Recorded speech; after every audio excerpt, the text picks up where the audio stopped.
welcome to an actual studio. Thank you. It's an experience. There's cameras everywhere. And a lemur that I get to name. Should we do a vote? End of the show, I want you to name the lemur. Okay, so I you have got an the idea. whole show to Right. think about it. Okay. I do have some say in this, but I'm not sure how much. Oh, that's your lemur? I mean, I'm all about community engagement, so put a vote out. They can We all win have a a mini voice. Yeah. lemur or something. So in studio today, we actually have Keith Nielsen with us today, and we're casting Buffalo, as you know, and we're kind of casting world, and sometimes we ask our guests, do you have an interesting story that plays within our world that maybe has a lesson to it, or is just something that is worth telling? Of course. I mean, I'm always kind of like, what can I share publicly?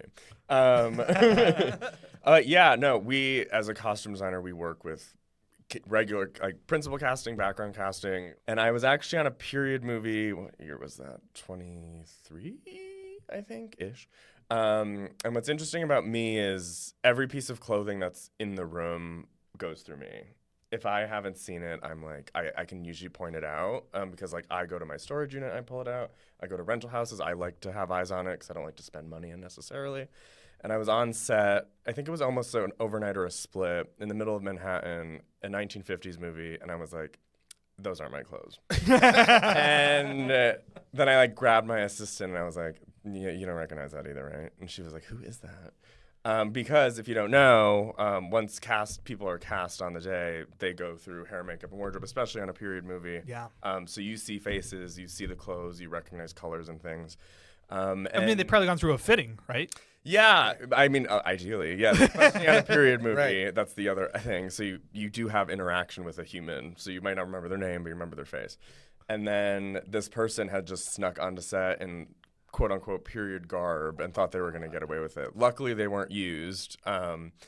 But, I mean, the amount of people I was just shopping the other day and people, like, know about the Bills movie, and then it's like there's the proper channel of being like, oh, then I can, like, throw your name in the ring, and there's, like, a whole process to it, not Well, just... that's huge. I mean, Yeah. like, you interact with the public so much, too, Yeah. when you're shopping for whatever you need. I mean, you run into probably people who, they find out that you work for the movies. Yeah. They want to be in the movies. Of course. And there's proper channels to Totally. make And that honestly, happen. when you follow it, it makes me, like, want to help you out more. Well, yeah, exactly, 100%. I mean, that's how we feel, too, Yeah. you know? So was the person, like, were the clothes just, like, way off? Yeah, like, I had hired somebody specifically to pull men's 50s suiting because I wanted, like, the true accurate look. And then having been around that for, like, probably, like, 6 weeks at that point, I was very... the big thing with menswear is lapels. Oh. And, like, and it was just, like, a modern tweed lapel, like, from, like, Banana Republic. And, So like, this a person chino. thought they were doing something. Wow. And Yeah, but also I don't even know how that works technically. Like, if that person did end up on camera, like, is that footage, like, no longer usable? Like, there's It's a whole big thing. question, right? Yeah. You know? When you called this person out, did you say, "Hey, Mr. Banana Republic"? Oh, I think it's cute that you think I called them out. I notified certain people that called that individual. And they were Security. They were politely removed. Oh, my God. That's amazing. Well, That's amazing. I find it really interesting too, like that people have to realize that like we are experts in our fields too, And it's a business. and it is a business. Like, So- I always point out, it's show business. Because Yes. even, like, with what I do, everyone thinks I just go shopping. And it's like, I've been spending No. the past 24 hours doing budgets and breakdowns and paperwork. yeah. So not- there's a process to Yeah. all this, and then like how you just said, Keith, like especially when you're doing period pieces or something that like needs that eye, you know, fashion. Yeah.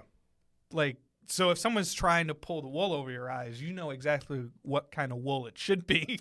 Yeah, and that's always a conversation too, because sometimes in fittings people do chime in. I'm always welcome for chiming in on, like, comfort and safety, especially when it Yes. comes to, like, shoes and things. But if it comes to, like, a specific period, like, we're the experts. Yeah, for sure. Or not even that, like, I have so many conversations in meetings of, like, maybe we don't want to do a period appropriate thing. Maybe we want to stylize it like a Bridgerton or something. Like, there's so many other elements that, like, we're not in tune to, which I've actually taken that own advice personally when I watch other things. Yeah. Because sometimes I'm kind of like, oh, well, that's not period appropriate casting or that's not period appropriate clothing. But it's like, I wasn't in those meetings. Yeah, you don't know So what maybe the they were style asked to do that. And, like, that was the intention of the project. have you been studying Bill's tailgaters? I am going to Bar Bill after this, and I'm Nice. scoping people. Nice. It's going to be worse than you think. As someone who knows fashion, as I just learned, how does it feel to be casting an NFL clothes movie where it's just everyone wearing Bill's stuff? It's interesting. So the interesting thing between like period and contemporary is there's still intention in like the design choices, but with contemporary it's a little bit more nuanced, and you have to find intention in like the details more. So it's like there's a couple different things. So it's like I'm in the Christmas movie world. That's a genre to kind of like go on. The location. I did a shot a movie in Iceland, so it's like gathering things from the spaces you're in. Yeah. Also, like it depends. Like if this was like an A24 movie, I'd be approaching it completely differently. Yeah.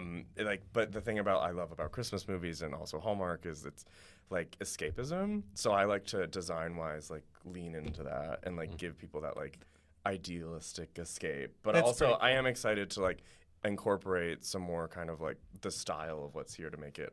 I don't want people locally to watch this movie and be like, we don't wear that.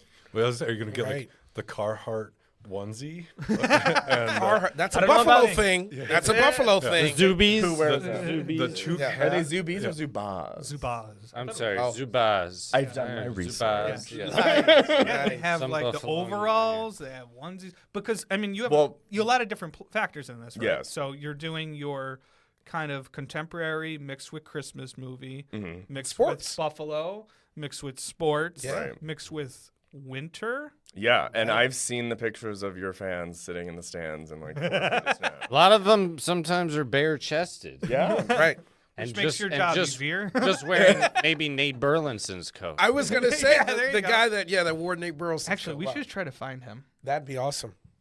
If We he's should- watching, we should try to if find he's him. watching, we should get somebody tag this guy. Tag him. The host, he gave his coat up to a Bills fan. Oh, cool. Yeah. Well, it was part of a wager. He bet his coat.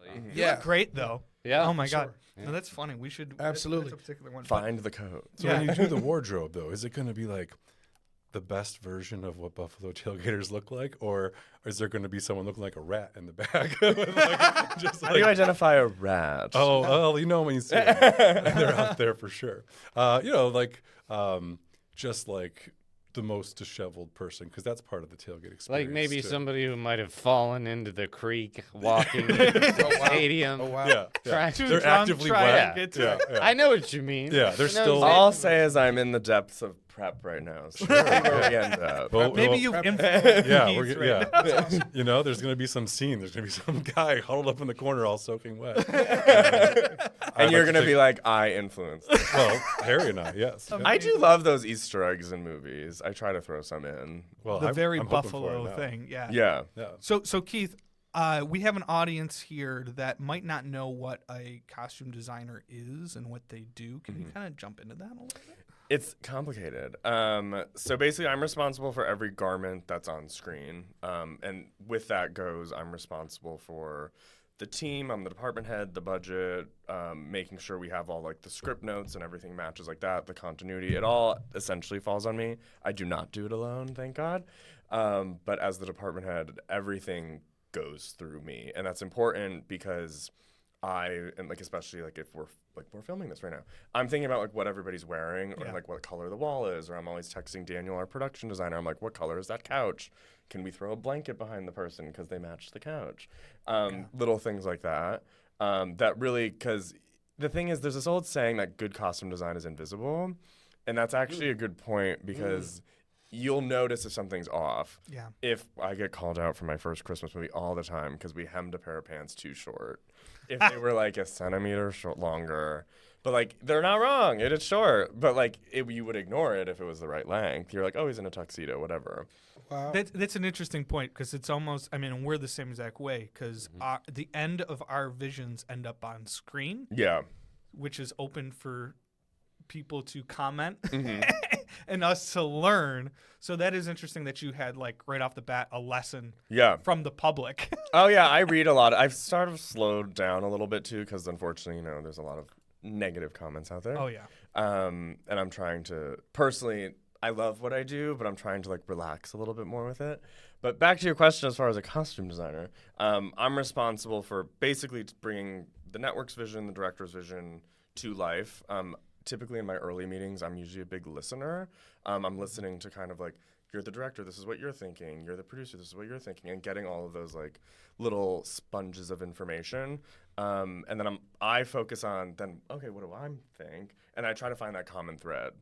Because you're never going to make everyone like happy, but I'm trying to find a little bit of, and one of the questions I always ask in my meetings is like, is there one thing like you really want to see here? And it could be like, I did a movie in Mystic, Connecticut, very nautical. They just wanted to see a lot of blues. Love an abstract note like that, because I can take that in a lot of different ways. I get it, we're by the water. We want like nautical stripes. Because sometimes when you get so specific, and it depends on the job, if you get specific and you want a certain thing, like if you're on the Gilded Age, you can have somebody just whip that right out. But like that's not like reality. Yeah. And even though people think like, oh, it's just jeans and sweaters, it's like there's an intention of like that fit of jean. For example, we wear darker wash jeans typically, and visually they read more winter than they do like a summer light wash jean. That's pretty Wow. Wow. I never knew that. But what was interesting to flip, I did a movie that was partial black and white, so I had to dress people in summer jeans because it read better in black and white. white. Wow. So we were doing a lot of like color tests, because if you go back and look at like the Addams Family and the Munsters, they had like crazy colorful makeup. Isn't it like Because a lot it of read- pinks mix? Yeah, They read better. and yeah. it just reads complete. Or like old Hollywood stars, they would be like orange because like the black and white. That makes me think of a certain person. Oh. No, we're we're not not bring going. that up. But this So- is literally so- like different. It was like almost like a, well, I don't want to say that because people won't know that reference, but false color for video.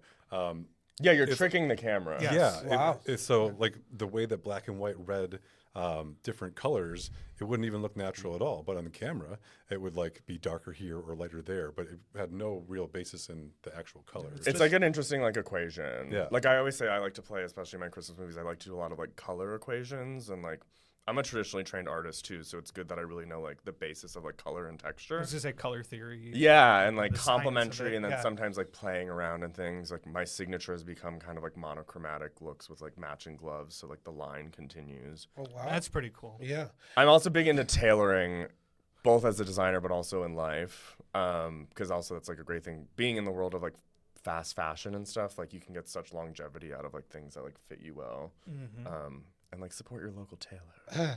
No, but that's good. We had the unique opportunity, us three, to work on the film Marshall, which was the wardrobe designer on that was Ruth Carter.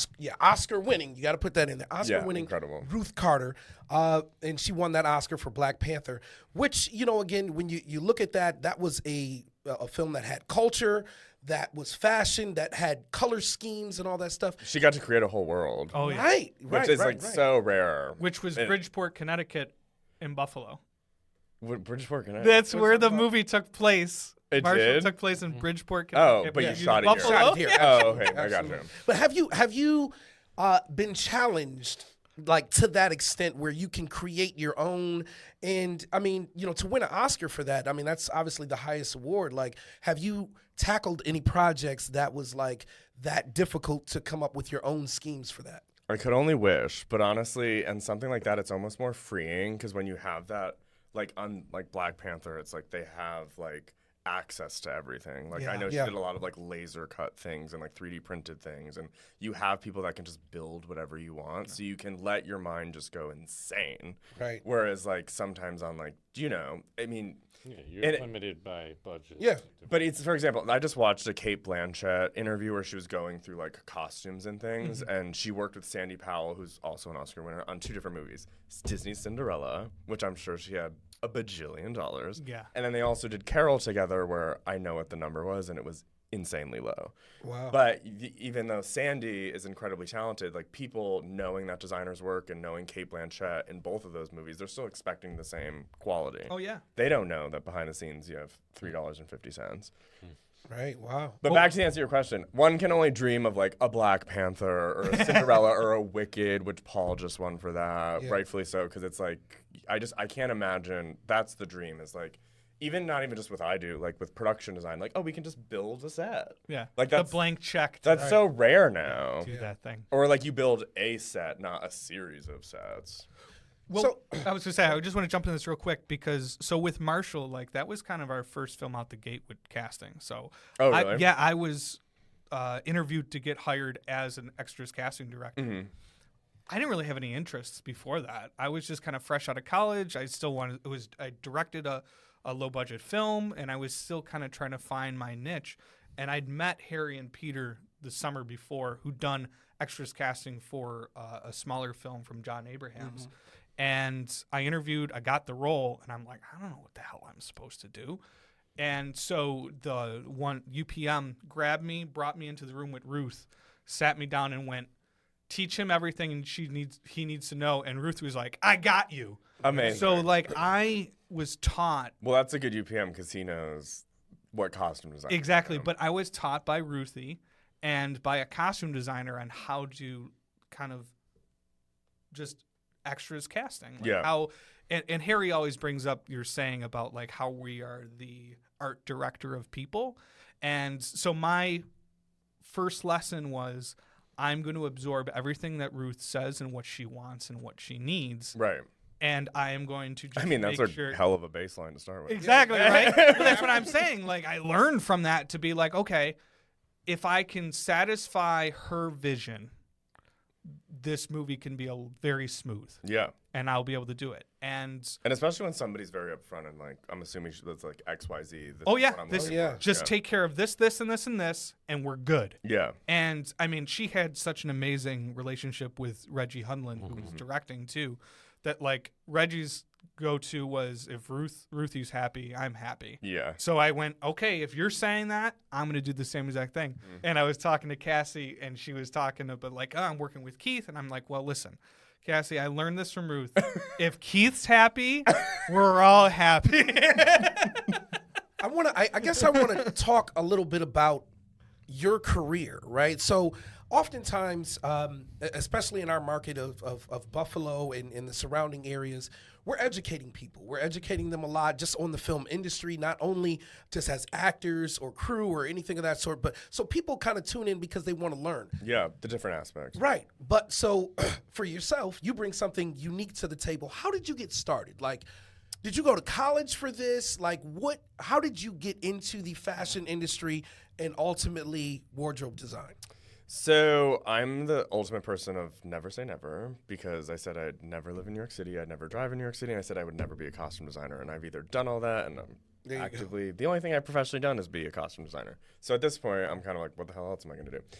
So I actually have a business degree, but from an art school that focused on both sides of the brain, like your right creative side and your left analytical. And we basically took classes in finance as well as like artistic, like I know the full Adobe suite, like video editing, all that stuff, which I enjoy. Like I said, I'm like a traditionally trained artist, so I like having my hands in like creative things, but I also have like a natural business sense. I grew up, my mother had a hair salon for like 15 years, so I grew up around like business operations. So in school, when you go to film school, people like want to be a director or like cinema. They want like this technical stuff. So once they got their prerequisite of like their costume course or their production design course, it was opened up to like an extracurricular thing for people like me. So it was something just like fun to do. And funnily enough, I was always the fashion one, and my friend Hannah was always the costume one, because they are like different mindsets. And so I just did it for fun. Graduated school, didn't have a job, but everyone was like, you're going to do great. My money's on you. And I was like, well, the phone's not ringing. So I got a call, and they were like, can you go be like a costume intern in New York, like ASAP? And I like did the old thing, like slept on a pull-out couch, commuted an hour each way, worked the 14 plus hours a day. And that's where I learned everything. Right. Yeah. And I tell people like, it's like, I don't care how old you are if you're doing a career change, like be a production assistant. Like that is where you learn so much. I learned just so much general organization of like how to organize a rack by like when people bring in shopping and how you like hang it. And how you hang it is how you get dressed in the morning. So if you have like undergarments, pants, t-shirts, if you put something over the t-shirt, and just the general organization of it. And then I was kind of back and forth between the city and home in Connecticut, and then I kind of just was getting more calls and stuff and decided I was like, oh, move to the city and figure it out. Yeah. And then it snowballs. Like, Pete, your name gets around, and that's the cool thing I like about this business. It is so much word of mouth. Yeah. Like, just Big like, time. oh, I know this person. Oh, I'm looking for, and like, if I'm grateful I kind of got in, I feel like a little bit in the old school, because I'm like, oh, so-and-so recommended you, you're in. Like, I don't know, if I'm more about the vibe check, and if you get along with that person, like, and you can do the technical job things. Like, I just hired a supervisor the other day for this job. And I was like, oh, you have 44 credits. You can clearly do the job. Yes. Right. And I was like, and we have mutual people. I was like, how's your vibe? Because we spend so many hours together. Yes. But basically, I was lucky to start on a show called Mozart in the Jungle as an wow. intern Oh my in God. season 2. And then I learned a lot, and I just like hustled. I was like, everything they gave me to do, I was like, I'm going to be the best ever. They were like, go and do all these returns. I'm going to be the best returner ever. And then guess what happened? I got back and I was like, I did that so fast. And they're like, here's more. Right. How it works. And then I got invited back the following season as like a full-time actual production assistant. And then the following season, they actually helped get me into the union as a costume coordinator, which is the person that's in the office tracking all of the budget. Because something that we do in costumes is I can't just like show you one option and be like, I nailed it. I stole that from somebody else, actually. You have to be prepared. Also, like, different sizes, different cuts of things. When I've done vintage period movies, vintage tags do not match modern sizes at all. So you have to be prepared for anything and everything. Especially, like, sometimes I don't get people till the day of. Yep. So you have to be prepared for anything. So I was a costume coordinator, and then I got my first call for my first Christmas movie, not Hallmark, and just seized the day. And ever since then, I kind of was just like, this is my thing, and that's like what I'm going to do. The one thing I've never done, I've done every role. I've been a shopper, which is kind of like an assistant costume designer, but I would die to like assist somebody like Ruth or Sandy because their scale of projects, they have so many assistants that focus on specific things, and just see how that massive thing breaks down in a department. Wow.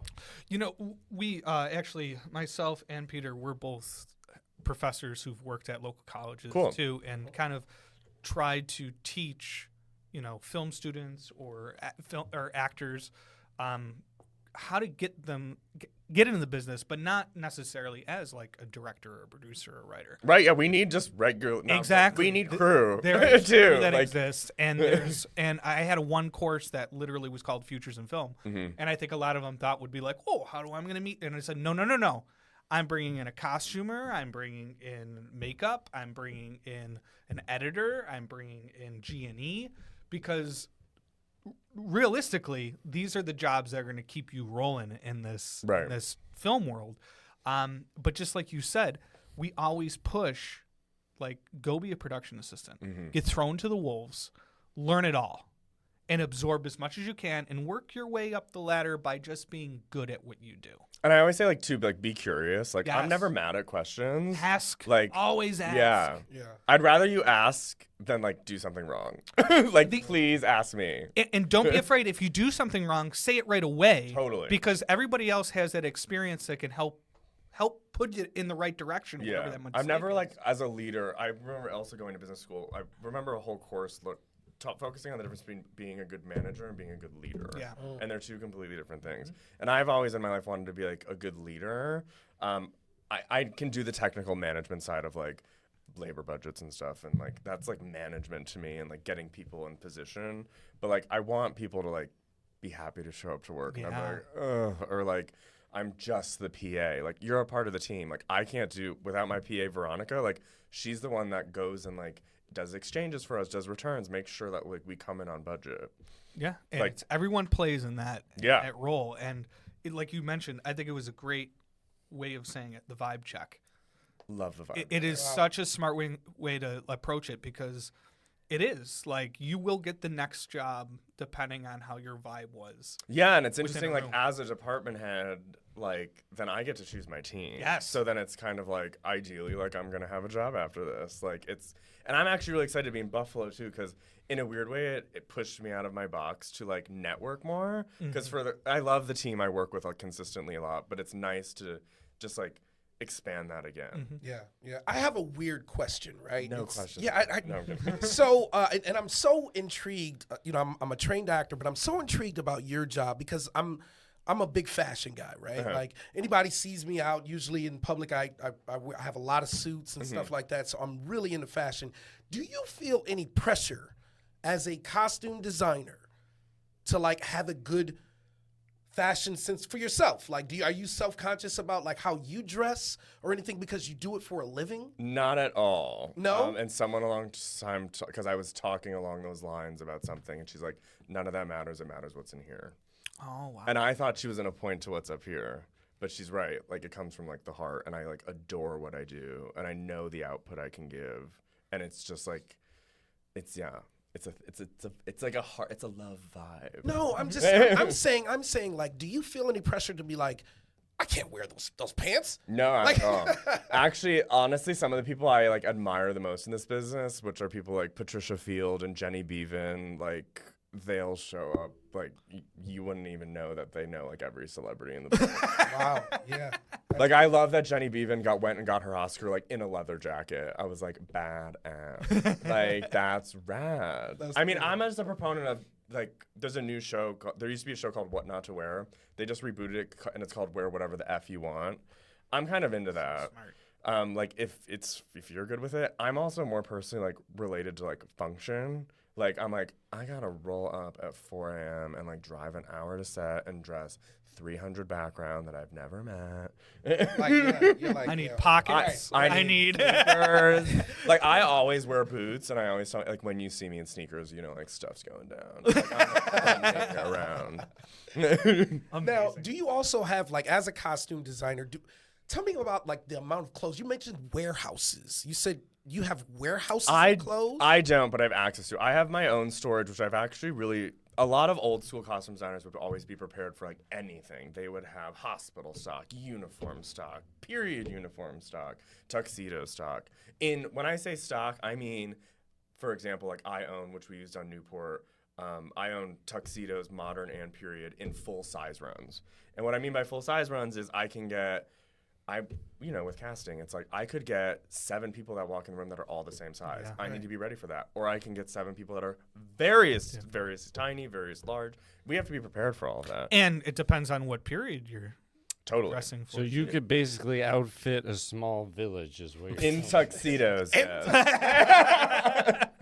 Only time. Awesome. So I'm really lucky. I have connections to another legendary costume designer, Ann Roth, who has an amazing warehouse of. Basically, it's really cool when you pull there because it's basically her career in one place, and I think she just turned 90, and it's cool. You can look at all the tags because she does has things built for certain actors, and I think that character also conveys when I use it. I love vintage clothing too because I always feel like we're continuing the clothing, of what that is. And that also can impact the character and the actor that's playing that. Yeah. So I like to do secondhand and vintage when it makes sense. And because we really help inform the character. I've gotten scripts where I was like, I have no idea who this person is. But then we get casting and you're like, okay, this is their look. Then you talk to the actor and sometimes I'll be like, how are you going to play this person? And then they'll be like, oh, like this, I think she's quirky, I think she's funny, she's fun. And then it's that helps me because I'm kind of I want to convey a fun personality through what you're wearing. And also age, that's important. I think about, there was that movie with Meryl Streep where she was playing an old aged rock star where the clothes were intentional because it's she was clearly wearing things that were too young for her. But that was important for that character development. We had a costume warehouse here in Buffalo that I heard unfortunately it burned down. Yeah. lost to a blaze, but it would have been something I think you would have been interested in seeing because they had a very large stock of It was across the street. lots of things. Oh, wow. It was right here. I go to a place in Roscoe, New York, actually, and it's I believe it's an old feed barn that she just keeps adding and adding and adding, and it's the most organized thing I've ever seen. In Roscoe, New York? Yeah. Oh, no. And it's just, last time I was there, she was building 7,000 square feet just for shoes. Oh my God. So it's organized by period, by color, by size.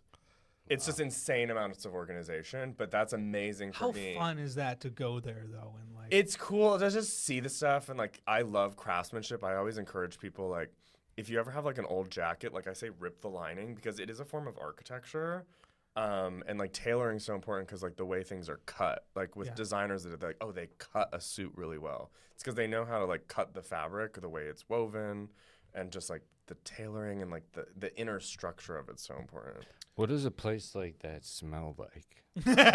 Nothing like crazy. I mean, it smells like old, essentially, like not rotting clothes. I'm thinking Right. too, like, do It you have also to, depends like, on what where about they're located. mothballs? Like, don't you have Well, to so keep... for You have to example, preserve them, in right? Yeah. the place Preserve in 'em. Roscoe, like- I had pulled for the Whitney Houston movie and sent stuff because they shot in Boston, and Whitney wore a lot of furs. So the assistant designer, I was just like the shopper. We were like, "Oh, do you have like a fur room?" And she was like, "I don't keep furs because I'm right by a river, and basically there's like a lot of like moths." She and, didn't like, have, like, a giant cedar closet. I don't know. I guess she just like knows Under that the it's floor. Right. Yeah. I would think like, you know, a portion of your job, you know, and everyone think as a costume designer, you shop a lot, Yeah. right? So We do. tell me, what's your favorite genre of film to like cast? I mean, especially to shop for and all that stuff. Like, what would it be something modern, period piece? I mean, period's awesome if you have like, I mean, I did a movie at the Biltmore called Biltmore Christmas, and I was able to like rent some things. I was able to buy some vintage. I never, when I do period, want it to look like I walked into the previous rental house across the street and just went to the 1940s aisle and just Right. got that whole thing. Yeah. That's not costume design to me. Like, costume design is doing what's like best for the character, and like that includes like, oh, it came from a rental house. In Biltmore, I brought in a hat because it matched, the fur on the hat matched the jacket, but the color of the hat matched the suit, and I like brought it in from London. So it's just like insane stuff that like designers do because it's like the right thing for like the vibe. Well, what you mentioned too about building the story too, because I mean, if you're saying, oh, a period piece takes in place in the 1940s, there was a world before the 1940s Oh, right, yeah. that you're pulling from, right? To, Which is way more real. Like, yeah, and especially with great analogies today in fast fashion when there's new clothes every week. It's not like we're all going and completely redoing our closet. Like, I still have stuff from high school like 20 years ago. exactly. And my favorite hat. My favorite, Yeah, you know what I mean? and that's Like, character stuff.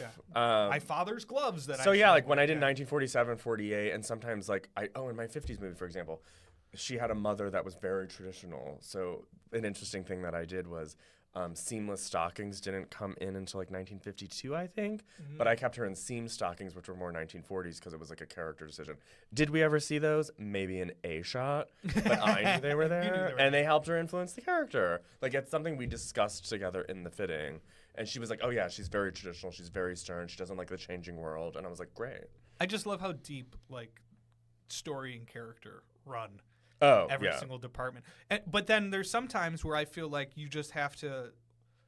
You can't think about it, and it's just what you got. Well, at so the when time, you, that's right? the thing is it what's in front of me? We just got to go, or what I do in my process. I think as creatives, we make so many conscious decisions, but equally subconscious decisions. Yeah. So I try to drill the information of the script and who these people are in my head so much.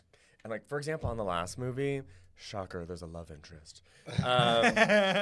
And there's two actors were standing in front of me, and I was like, dang. And she's like, what? And they were in the opposite colors of each other. She was in cream with black trim, and he was like, I think it was like the inverse of it. And it was like a cool like color connection Yeah. Wow. that you can see as it progresses. Because we have a thing called a story arc, and a lot of that relates to like color or fit. Maybe somebody's like very uninspired, more sloppy. Like the kind of Devil Wears Prada makeover movie. There's an arc there of like where you start. Did you to end up get- flopping colors like later into the? Yeah, story?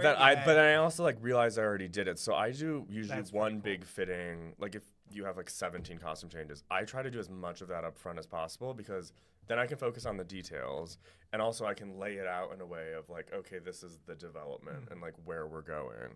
I think what's really cool about all that stuff you just said was like you had mentioned something about, you know, the decade difference, and that involves a lot of research. Yeah. Right? Like you're doing research constantly on that and then figuring out patterns. And I think that the average person that watches movies, they don't understand the work that goes into this. No, and a lot of it's on your own time too, and that's where like the heart and the passion comes I'm not getting from. paid to do. No, on a weekend like me looking at a 1940s fashion book, but like we do it because we love it, and So, like, would you- our name is on it. And we want it to be awesome. Would you consider yourself a bit of a history buff then? I do like history a lot. Like when I did the 1940s movie, one of my biggest references, like I call them Pearl Harbor dresses. They're just like 1940 day dresses, Yeah. but like that's kind of I think Pearl Harbor the movie was probably one of my earlier exposures to 1940s. And as costume designers, I always say, like, we kind of have all of the 20th century in our head because, like, each decade is just so different. But then when you get a specific script, you kind of dive deeper. So it's good to have just, like, a general base and interest in all of that. Well, I mean, with now knowing, I mean, how creative each department can be and how, like, how much we love things can influence the deepness of how we think and how we create and how we costume. I mean, this goes to any type of talent that's walking into this. Yeah. Like, so either you be background, day players, principals, like, there has been so much already thought of before you're even cast into a role. So, I mean, what is some set etiquette that we can talk to our audience about that, like, is focused on your department that they should help play within your world and make things easier? Yeah, so there's things like we always send notes to our background, which I'm preaching to the choir here, but for the audience. And there's certain things on there, like we can't always use certain logos and things. So it's really helpful. It's more distracting when we have to cover it with like a piece of gaff tape. What Keith and I are wearing right now is probably a no. Right? And a future film coming up. We had clearances. Because a lot of clearance, a lot of money exchange. There's a lot of things that work there. So yeah, it's funny. I was just talking to our prop master about like certain logos on like different technology, and like it's more distracting when you have to cover it. Yeah. So it's better when you listen. Or for example, like in Christmas movies, I don't usually like sneakers, except in this situation when it's like a sports movie. Yeah. I like more kind of. I always say with a Christmas movie, I think of it like a greeting card, and it's a little illustration inside, and it's idealistic. It's cute. So that's like my reference. But I always say, please read the notes. We want you to look good just as much as you want to look good, and you should want to look good. And honestly, I tell people, like, if you bring great stuff and we can help supplement that, because like we have a great stock, like I'm gonna ask for you to be put next to principal. So like you're really gonna be seen because you're gonna help emphasize my work too. Yes. And I'm like gonna want to feature like another great look, even though like you might not be speaking. Yeah. You want to collaborate. That is so cool. I'm sure that there's a lot of background that don't understand that like, you know, they just come and, you know, hey, we're going to pull you right next to the person. And usually like me and my team are involved in that because when you look at the frame, I was always taught it's like a painting. So like how does the color and where does the eye draw you? So it's like if I have a red coat on a lead, I don't necessarily want a red coat over there because it's going to pull your eye. Wow. And that has nothing to do with like speaking or music or anything. So actually, it's funny. I did a movie in the fall that wasn't Christmas, and they asked. I keep my background palette usually very neutral. Obviously, in something like this, like blue and red are going to be primary. And they asked for. They were like, "We need like a hot pink jacket," and I was like, "Please no," because then the audience is going to be like, "What's that hot pink jacket over there?" Not what you're saying, and that's helping the story. So I'm always trying to support the story. Is it going to get confusing on a Bills film when everyone shows up wearing their own Bills clothes? Are you going to know what was yours and what you put on people?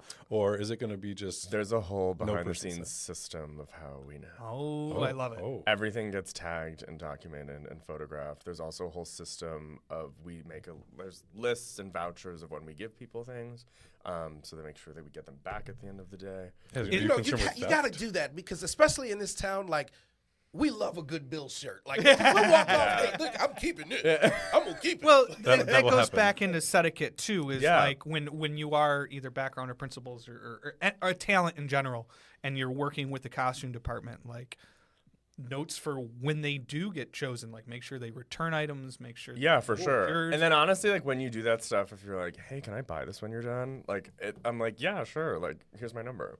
I mean, I've had principal actors walk away with things. And they're like, oh, so-and-so said it's fine. I was like, who's so-and-so? Yeah. Right. I was like, because that's a $500 jacket. Stops at me. Well, yeah. I mean, that's another thing, too, is like all different departments have asset levels of like things that are of certain value. And it's like, for example, there's like the Sex and the City reboot. A friend of mine worked on that. And they had like one-of-a-kind couture from Italy. Like that is like important things. It's like if it's damaged and things and who's handling it. And when I worked with the Radio City Rockettes, there was a whole thing of who could and could not handle the Rockettes costumes that have nothing. And we just used their existing costumes. Yeah. So it wasn't even like my design thing, but things my team had to factor in. Another thing, too, I think for set etiquette for a lot of talent as well is, their sizing, how important that goes into. Oh yeah. So in our pre-pro before this, we were talking. I just be honest.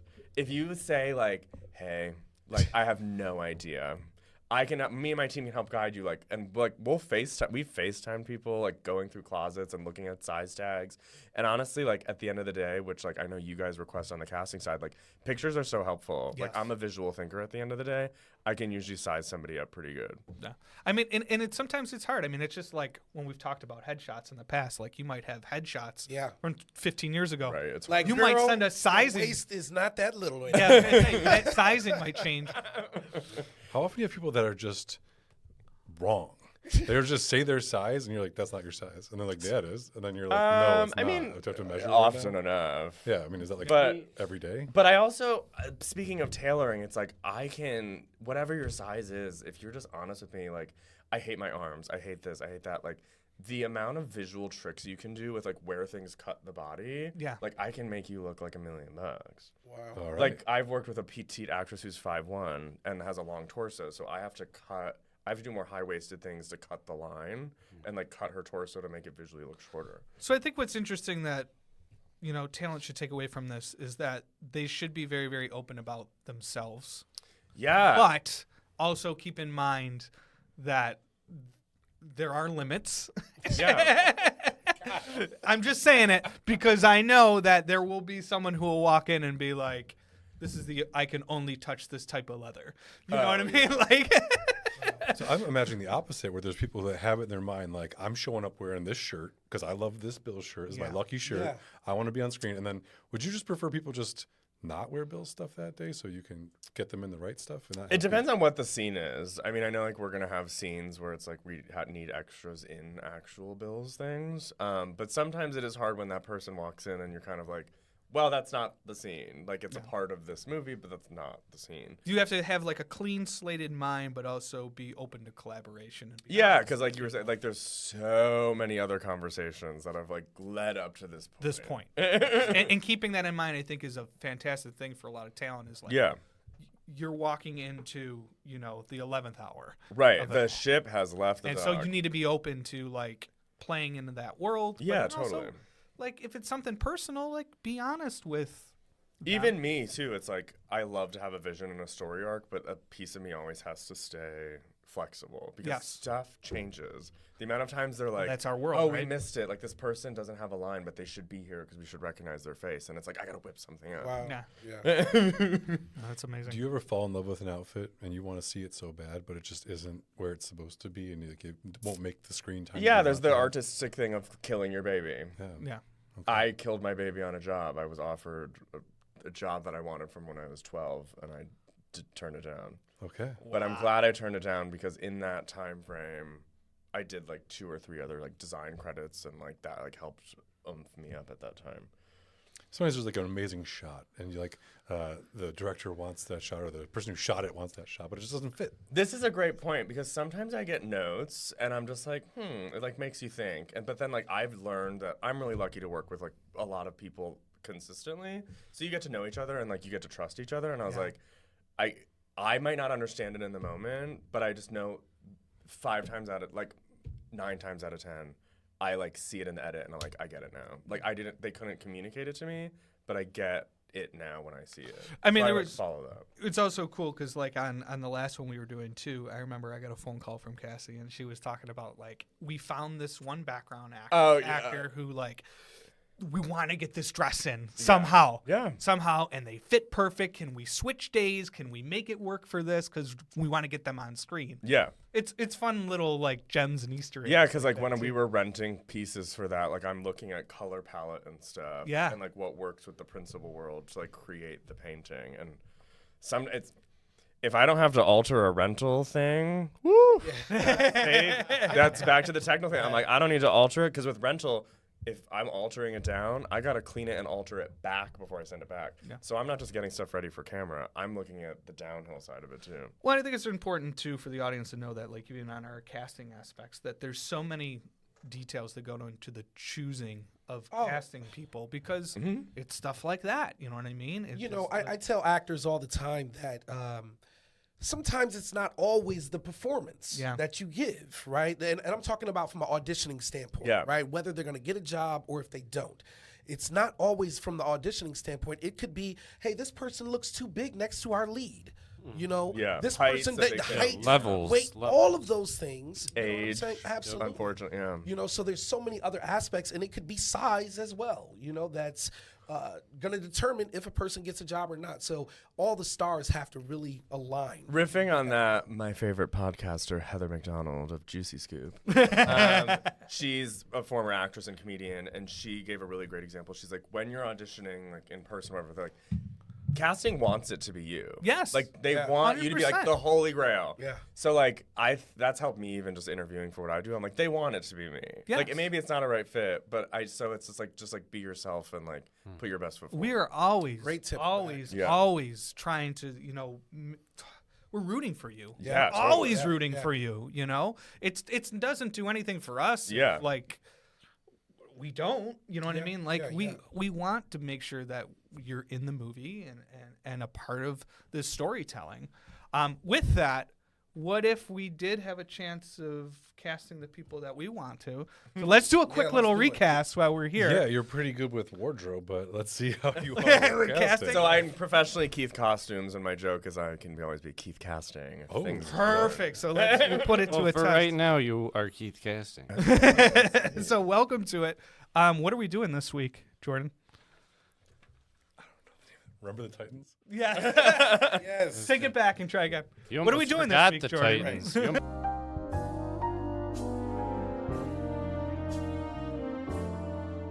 For all of your insurance needs, make sure you contact Craig Willoughby over at Willoughby Insurance, 716-885-8100. Make sure you ask for Craig and tell him Casting Buffalo sent you for special rates. My boy Willoughby will when nobody will. Look, if you work in film, you know how brutal the hours can be. Long days, unpredictable schedules. There's barely enough time to eat healthy for yourself, let alone work out before or after set. Staying in shape almost feels impossible. That's exactly why Ascend Fitness remote coaching exists. Whether you're on set or just juggling a busy life, this isn't a generic program. It's 100% customized to you, your schedule, your goals, your equipment, and even how you feel day to day. You'll get a fully personalized plan, expert coaching, and real accountability so you always know exactly what to do, no matter how crazy life gets. And right now, they're offering an exclusive deal. Sign up for 1 month and get the second month free, but only for the first 10 people. Spots will go fast. Go to trainascend.com and book your free coaching call before they're gone. Looking for an unforgettable dining experience in Buffalo? Head to Daniela Restaurant, where every bite feels like home. Whether you're craving classic Italian favorites or exploring something new, Daniela's menu has something for everyone, from handcrafted pastas made with love and the finest ingredients. And it's not just about the food. Daniela's warm, welcoming atmosphere is perfect for a date night, family dinner, or special celebration. Plus, with a carefully curated wine list, the perfect pairing is just a sip away. So why wait? Head over to Daniela today. Come for the food. Stay for the experience. Do you love horror movies? Here on Getting Scarried Away, we sit down to talk about what we love about the genre, shout out fellow horror creators, and spill buckets of useless horror knowledge for your next trivia night. Join me, Ricky Needham, and my co-host, Rhiannon Needham, as we dive headfirst into your favorite horror movies. Subscribe today anywhere you get your podcasts. So what are we doing this week, Jordan? Remember the Titans. Okay. Yeah, this was Very fitting. Very fitting. Trying to do something football oriented, get into it. I would have gone with Little Giants. That would have been funny. They gotta choose all these kids. I threw out the replacements. Yeah, that would have been good. Right, Keanu Reeves, that didn't make it. I think also, what was the Burt Reynolds movie? The Longest The Yard. Longest Yard. The Yeah, Longest yeah, Yard, we could yeah. have did that one too. But that one's already been remade. Yeah. Yeah, you're right. I like okay. the Rick Moranis idea. You know? Love What? Rick. But how can you recast Rick Moranis? All the Okay, kids, so too. remember the Titans. We're doing our four. We're gonna do 4 characters here. Okay. All right. So we have Coach Boone, which was Denzel Washington. Yeah, yep. We have Coach Bill Yost. yes, Bill who Yost. was Patton. Will Patton, Right. and who Who else do we have? I don't know how to say it. Jerry Bartier? No, Bertier. Bertier. Bertier. Okay. Bertier. I thought it It's was more very French than it American. was. It's just Bertier. Bertier would be the French pronunciation. Who Well, is no. Ryan Hurst? Did he? I think he played. Yes, Ryan Hurst played And then Julius, who was played by Ryan Gosling.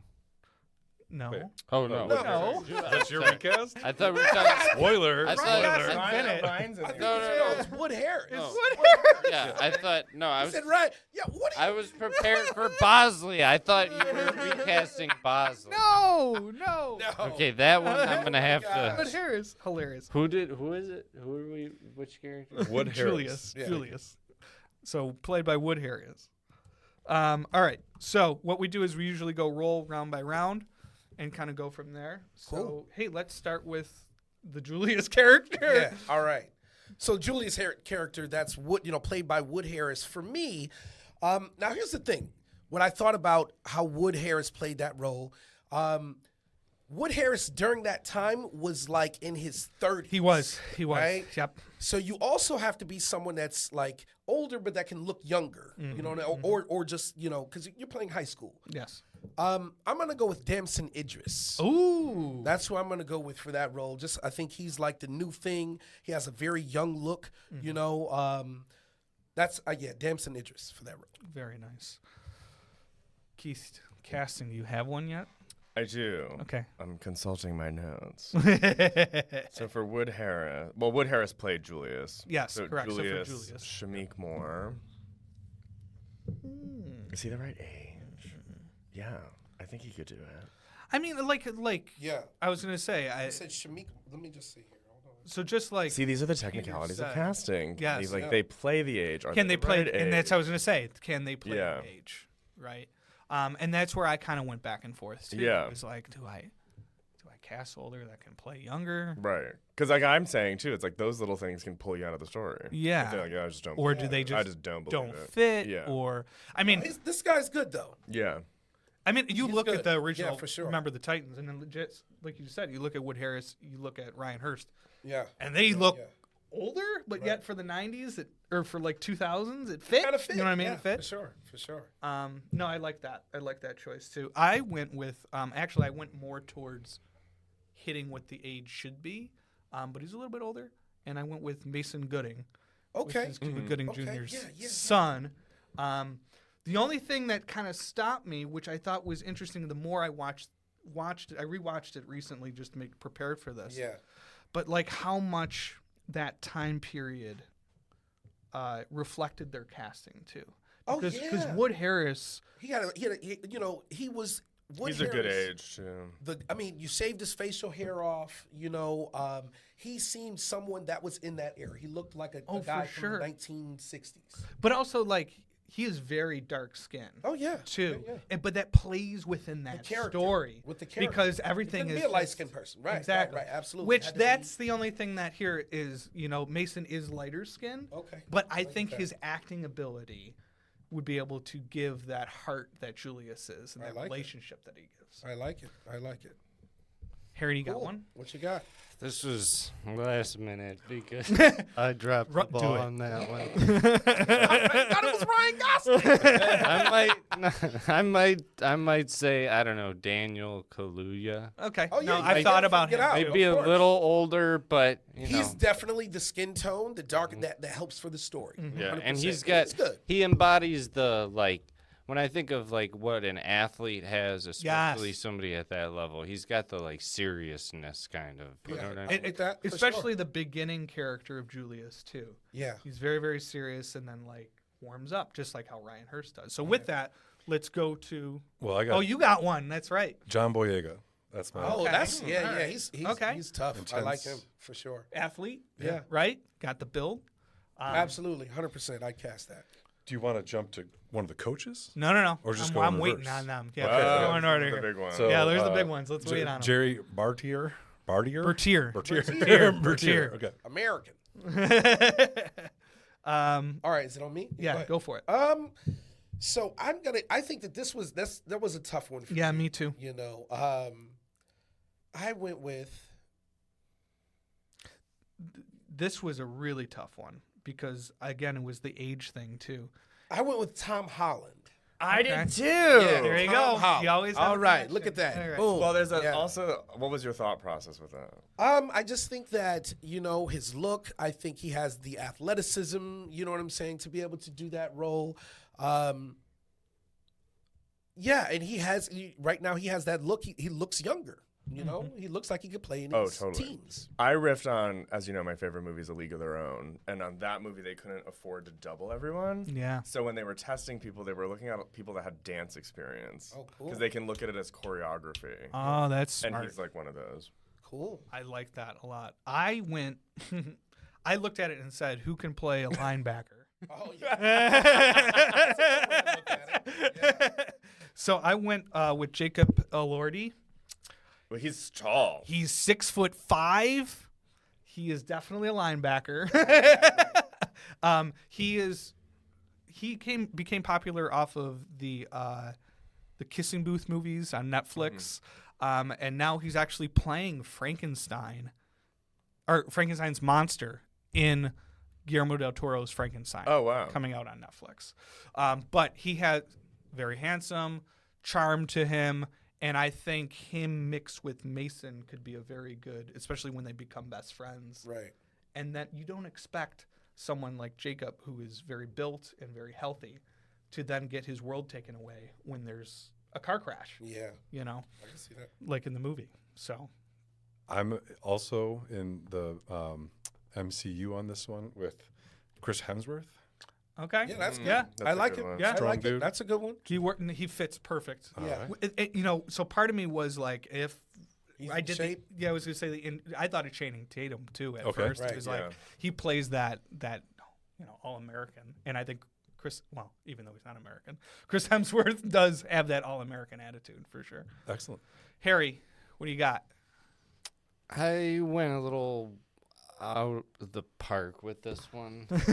I thought of, I don't know if you've seen White Lotus, but Yes. I went with Lucas Gage Okay, because he's not, his stature isn't like petite. He's got, He's like medium. middle of the road, he's yeah. got what could be like maybe a football player he's body. got a good look.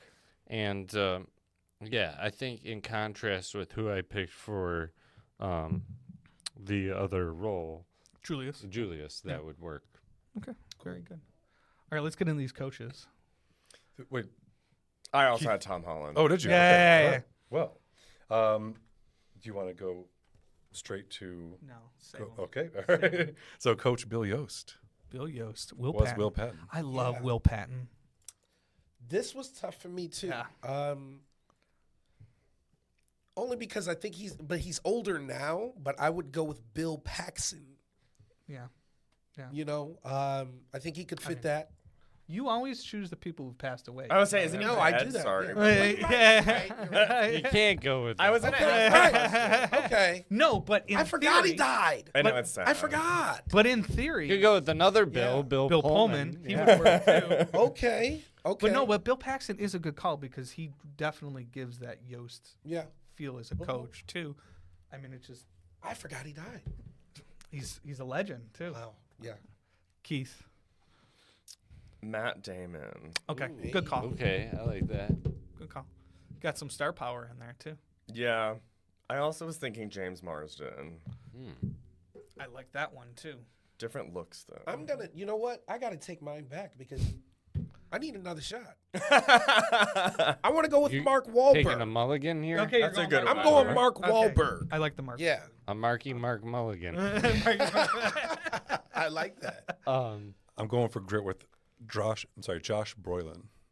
Josh Okay. Brolin. Brolin. Yeah. Did I say it right? Okay, Brolin. Josh Brolin. Yeah. I like it Nice. too. Yeah, I always thought about him as well. He's got a coach vibe. Yeah. Harry, what do you got?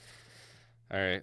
I went with, so the guy who played Yost originally was Will Will Patton. Patton. So I'm going to go from one Bill to another Bill and say Bill Fichtner. Oh, Hey. Great choice, yeah, like it. Little hometown. It's a great little choice, too. hometown love Well, there. I'm going hometown too, and going Okay. Kyle Chandler. Oh. Okay. Also, Friday Night he's got Lights. coach Yeah, vibes. yeah, Yeah, yeah. I Friday coach Night Lights. vibes there.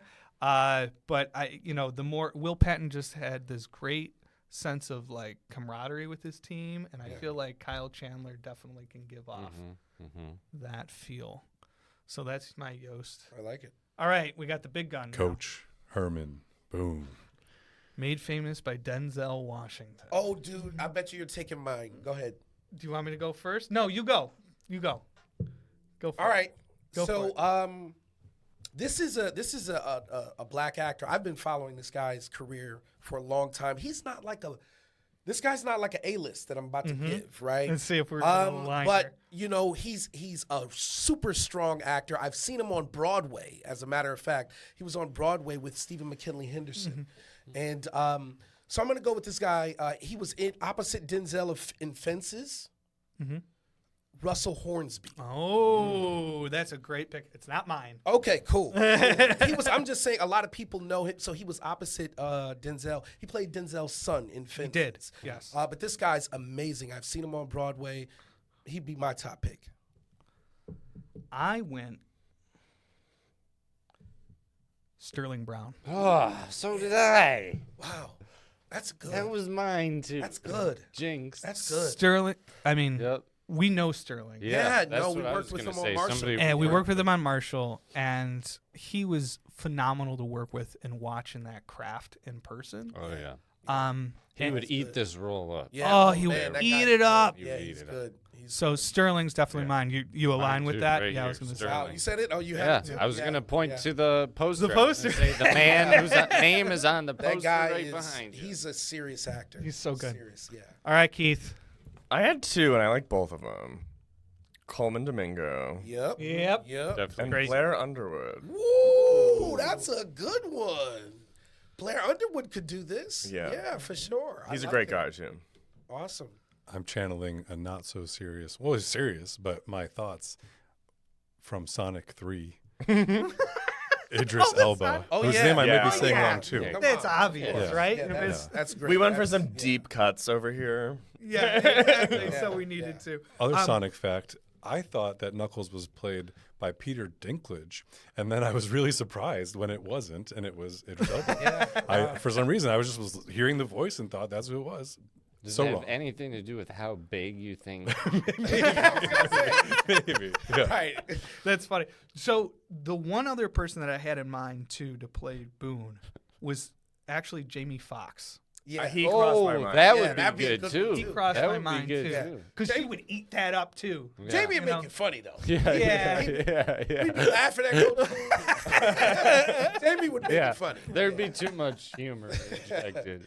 Keith, this was awesome to have you. Likewise, man. thank you. Thank you so much One for of our coming favorite on. guests. Absolutely. No, absolutely. I mean, we haven't had much, but We're on to something. but here. you've made top tier here, Thank and it was fantastic having you here. I hope we have you on again. Yeah. We are so excited to work with you again, and hopefully more and more into the future. The last thing I want to do before we go is you still have to name the lemur. Hey. I'm like into like, so I love people like Doris Day, like the yeah. initials match. Alliteration. Alliterations. Yeah. the I best. like Lilu the lemur. Wow. Oh, Accepted. okay. Accepted. It's on you, Jordan, Jordan. I was going to say, Is that Jordan, an that accept? may have to stick, man. Accepted. Yeah, perfect. Awesome. There will be a plaque next time. Yeah. Yeah. Thank you guys so much for listening to Podcasting Buffalo. I'm Kyle Mecca. I'm Peter Johnson. And I'm Harry Lipsitz. That's a wrap. I love you.